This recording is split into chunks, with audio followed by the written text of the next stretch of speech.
आज हम पढ़ने वाले हैं इलेक्ट्रॉन स्पिन रेजोनेंस स्पेक्ट्रोस्कोपी के बारे में। ठीक है, इसे ईपीआर स्पेक्ट्रोस्कोपी के नाम से भी जाना जाता है। ESR is electron spin resonance spectroscopy and EPR means electron paramagnetic resonance spectroscopy.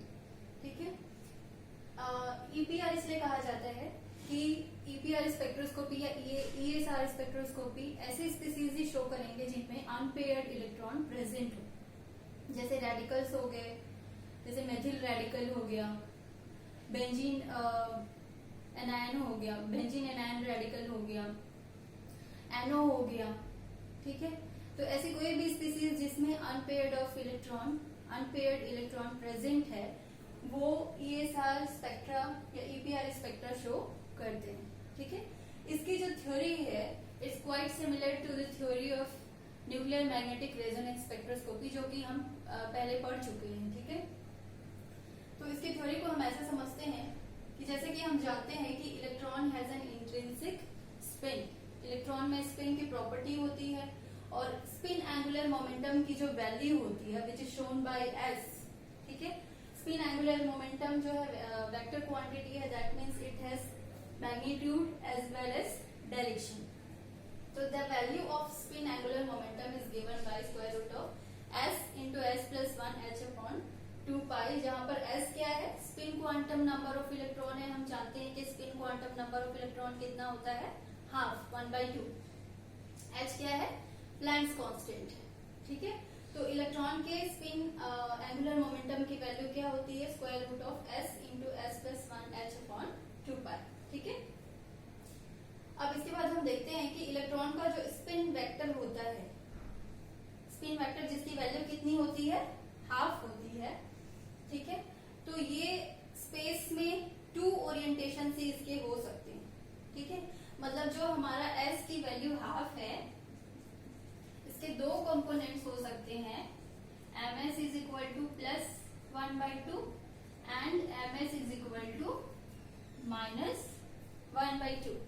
ठीक है, तो कितनी वैल्यू हो सकते हैं, कितने ओरिएंटेशन हो सकते हैं, इसके लिए एक रूल है 2s plus 1। 2s plus 1। ठीक है, हमारे पास s की वैल्यू क्या है, यहाँ पर हाफ है, तो ये कैंसिल हो गया, हमारे पास क्या आया, 2 ओरिएंटेशन। ठीक है, s की वैल्यू यहाँ पर हाफ है और 2 ओरिएंटेशन इसके लिए पॉसिबल है। ठीक है, तो इसको हम स्पेस क्वांटाइजेशन से भी समझ सकते हैं। स्पेस क्वांटाइजेशन क्या कहता है,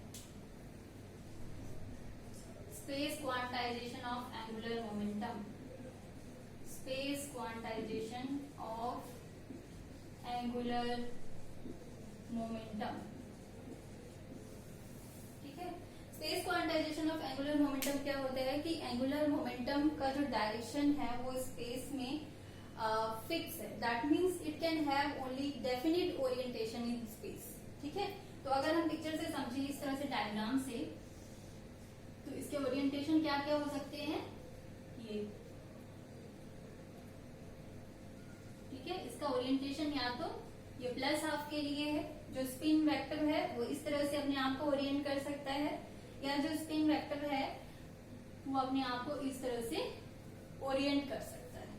ठीक है, अगर हमने यहाँ पे रेफरेंस डायरेक्शन क्या लिया है, रेफरेंस डायरेक्शन है हमारा Z, ये Z एक्सिस को रिप्रेजेंट कर रहा है।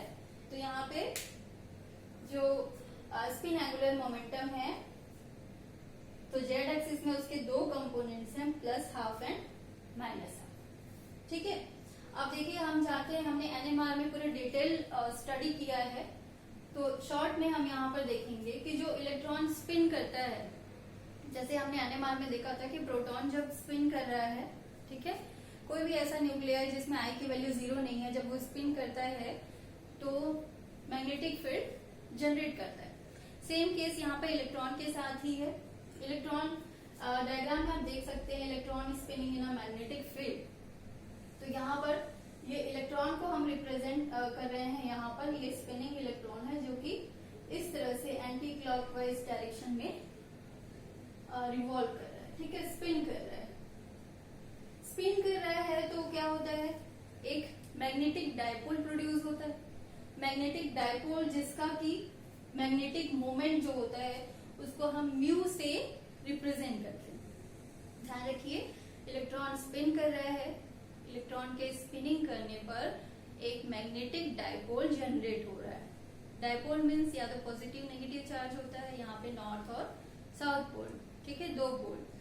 तो इलेक्ट्रॉन के स्पिनिंग करने पे एक मैग्नेटिक डायपोल जनरेट हो रहा है। उस डायपोल का जो मैग्नेटिक मोमेंट होता है उसको हम रिप्रेजेंट करते हैं म्यू से। म्यू क्या है? Magnetic moment. तो अगर हम उसे जेड डायरेक्शन में ले रहे हैं, जेड डायरेक्शन में, ये हमारा जेड एक्सिस है, मैग्नेटिक फील्ड का डायरेक्शन भी यही है। तो अगर हम जेड एक्सिस में देख रहे हैं तो इसकी वैल्यू जो है हम लिख सकते हैं माइनस जी ई बीटा ई एस जेड, ठीक है। जी क्या है? यहाँ पे लैंडे स्प्लिटिंग फैक्टर होता है या इलेक्ट्रॉन के लिए करेक्शन फैक्टर है, जिसकी वैल्यू 0 से 2 तक हो सकती है depending on various factors. Beta ई क्या है? बोर मैग्नेटॉन ऑफ इलेक्ट्रॉन, ठीक है, जिसको हम इस एक्सप्रेशन से रिप्रेजेंट कर सकते हैं। Bohr magneton is equal to E H upon 4 pi M E. E क्या है? चार्ज है, एच है प्लैंक्स कांस्टेंट, एम ई क्या है? मास ऑफ इलेक्ट्रॉन, ठीक है। So this is known as beta और बोर मैग्नेटॉन। एस जेड क्या है? यहाँ पर angular momentum in a particular direction, that is Z direction. ये क्या है हमारा? S into S plus one, square root of S into S plus one H upon 2 pi, जो कि हमने यहाँ पर भी लिखा हुआ है, ठीक है। अब जो मैग्नेटिक मोमेंट का डायरेक्शन है वो क्या होता है, इसको देखने के लिए हम समझते हैं यहाँ पर, जैसे इलेक्ट्रॉन इस तरह से स्पिन कर रहा है इस डायरेक्शन में, तो इलेक्ट्रॉन के स्पिन करने से एक इलेक्ट्रॉन मैग्नेटिक डायपोल जो है वो जनरेट हुआ है, ठीक है। इसे हम थंब रूल के द्वारा समझ सकते हैं। जैसे हम अपना इस तरह से कर्ल करें फिंगर्स को, तो हमारा जो थंब है, अगर ये डायरेक्शन है इलेक्ट्रॉन का, तो जो हमारा थंब है वो किसको शो कर रहा है? मैग्नेटिक मोमेंट को, ठीक है। अगर ये एक प्लेन है तो ये इसके परपेंडिकुलर है, ठीक है। तो यहाँ पर मैग्नेटिक डायपोल जो है वो इस डायरेक्शन में जनरेट हुआ है, ठीक है। अब मैग्नेटिक डायपोल क्या करता है? ये जो एक प्रेसिशनल ऑर्बिट हमने शो किया है यहाँ पर, तो मैग्नेटिक डायपोल जो है या जो स्पिन वेक्टर है वो इस तरह से इस ऑर्बिट पे इस तरह से स्पिन करता है, ठीक है। और अब देखिए, इसको मिटा देती हूँ इस तरह।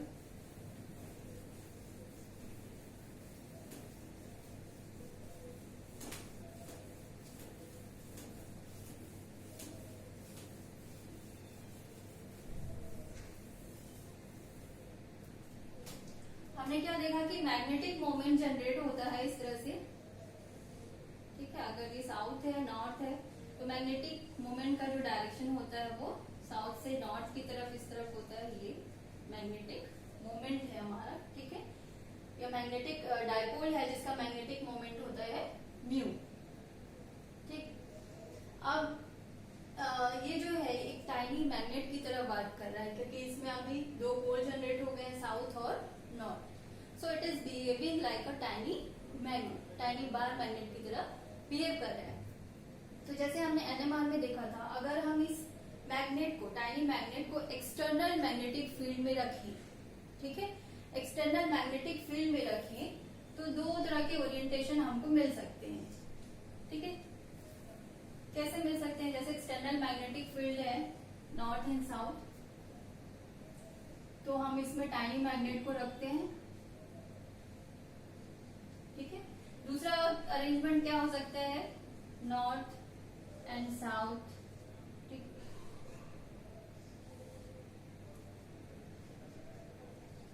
तीसरा भी हो सकता है जिसमें क्या रहे, ये फील्ड के परपेंडिकुलर रहे, ठीक है। तो यहाँ पे हम अगर दोनों सिस्टम को देखते हैं तो यहाँ पर क्या है, हमारा साउथ पोल जो टाइनी बार मैग्नेट है उसका south pole is towards north pole and north pole is towards south pole, okay. And we know opposite attract. So यहाँ पर एनर्जी क्या होगी सिस्टम की? कम होगी, means this system is energetically more favourable, okay. यहाँ पर क्या है कि north is pointing towards north and south is pointing towards south. So north and south they repel each other. तो यहाँ पर क्या होगा? रिपल्सन के कारण जो एनर्जी है सिस्टम की वो ज्यादा होगी, this system is energetically less favourable, okay.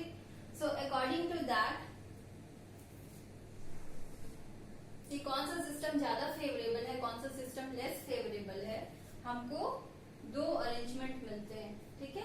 अगर मैग्नेटिक डाइपोल का जो डायरेक्शन है, अच्छा यहाँ पर एक और चीज ध्यान दीजिए, यहाँ पे हम देख रहे हैं कि म्यू जेड और एस जेड, म्यू जेड क्या है मैग्नेटिक मोमेंट और एस जेड क्या है एंगुलर मोमेंटम ऑफ इलेक्ट्रॉन। दोनों का डायरेक्शन अपोजिट है, यहाँ पे नेगेटिव साइन है आप देख सकते हैं।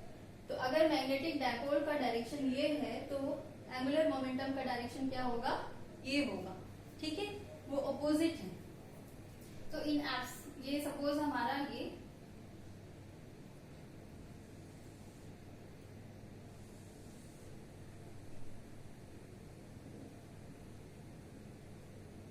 एनर्जी है, ठीक है। यहाँ पे हमने क्या देखा, दो तरह के सिस्टम्स। तो यहाँ पे हम क्या देखते हैं कि ms is equal to minus half और ms is equal to plus half, ठीक है, in presence of magnetic field. इधर क्या है आपका मैग्नेटिक फील्ड, मैग्नेटिक फील्ड को सपोज हमने B कहा है, B मैग्नेटिक फील्ड को B से रिप्रेजेंट किया है। तो हम क्या देखते हैं कि ms is equal to minus half के लिए एनर्जी कम है for this system, ms is equal to plus half के लिए एनर्जी अधिक है इस सिस्टम की, ठीक है। ऐसा ही हमने देखा था NMR में, NMR के केस में क्या था, एनर्जी और मैग्नेटिक फील्ड B, तो यहाँ पे भी हमको सेम मिला था।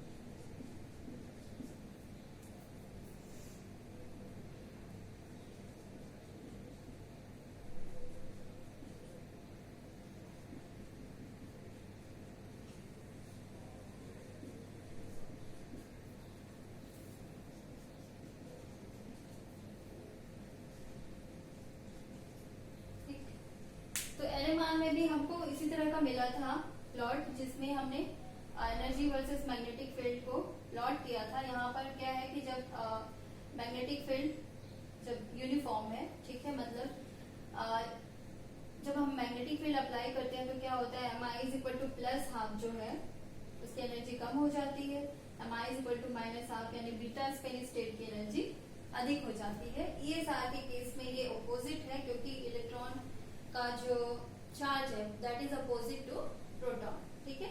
यहाँ पर एक और चीज है कि NMR में जो स्प्लिटिंग है एनर्जी लेवल्स की that is quite less as compare to that of ESR। ESR में ये स्प्लिटिंग अधिक है और NMR में ये स्प्लिटिंग कम होती है। इसको हम इजीली समझ सकते हैं इस एक्सप्रेशन से, beta is equal to EH upon 4 pi ME। अगर हम इसको न्यूक्लियस के लिए देखें, प्रोटॉन के लिए देखें, तो उसके लिए बीटा n की वैल्यू होती है EH upon 4 pi mass of proton, क्योंकि हम जानते हैं मास ऑफ प्रोटॉन क्या है, बहुत ज्यादा है इलेक्ट्रॉन से, ठीक है। तो इसलिए ये एक्सप्रेशन क्या मिलेगा हमको इलेक्ट्रॉन के लिए, और प्रोटॉन के केस में हम इजीली फिर कंपेयर कर सकते हैं कि क्यों हमको ये स्प्लिटिंग जो है वो अधिक मिलेगी, ठीक है। अभी हम प्रिंसिपल के बारे में देखते हैं कि कैसे हमको सिग्नल मिलता है या पीक हमको कैसे मिलता है।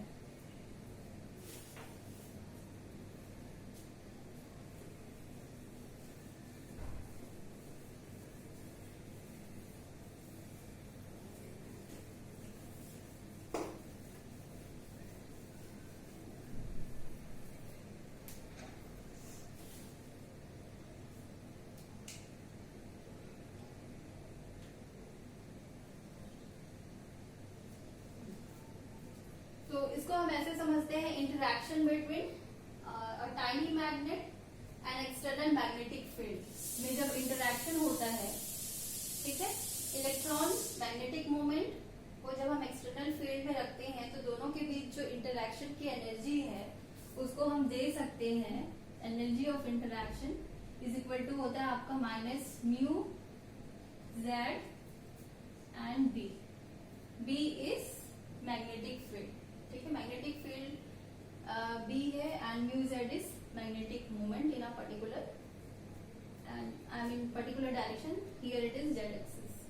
Okay, so we can easily write here E is equal to minus, what was the expression for mu z there? We write it here, g e beta e as z and b. ठीक है, so the value of as z can be plus half or minus half. Okay, so if we write energy for this, then we will get, so energy becomes minus this, okay, minus d. So minus minus gets positive and this is g e beta e as z and b. Okay, so del E would be, so here we find, suppose at certain magnetic field, okay, suppose at this magnetic field the splitting is del E is given by g e beta e and b.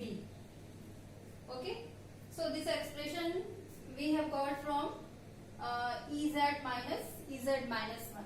If we subtract energy of this level from this level, we will get this expression. Okay, so here we get del E, the energy difference between two levels. Energy difference between two levels, del E is equal to g e beta e and b. Okay, so the frequency can be given by nu is equal to g e beta e b upon h. Okay, so जैसे हमने NMR में देखा था, ठीक है, हमारा जो nuclear electron है, the electron here is precessing with this frequency. Electron किस फ्रीक्वेंसी के साथ प्रेसिशनल मोशन में है? दिस फ्रीक्वेंसी के, इस फ्रीक्वेंसी के साथ. ठीक है, तो अगर सेम फ्रीक्वेंसी उसको इलेक्ट्रोमैग्नेटिक रेडिएशन से मिलती है, so the system changes, the system goes from minus half to plus half, I mean alpha spin state, and there when the transition occurs we get a signal in the spectrum. At certain magnetic field we get a signal in the spectrum. ठीक है, तो यहाँ पर हम, क्योंकि signal की finite width होती है, इसलिए हम इसका फर्स्ट डेरिवेटिव लेते हैं और हमको जो सिग्नल मिलता है, the signal is like this. Okay, तो यहाँ पर जो हमको सिग्नल मिलता है वो इस तरह से मिलता है. ठीक है, तो आगे का जो क्वेश्चन है, आई होप कि आपको थ्योरी समझ में आ गई होगी, ASR की थ्योरी. आगे हम पढ़ते हैं इलेक्ट्रॉन स्पिन और न्यूक्लियर स्पिन का जो इंटरैक्शन है, that is known as hyperfine coupling. तो नेक्स्ट वीडियो में हम उसके बारे में पढ़ते हैं.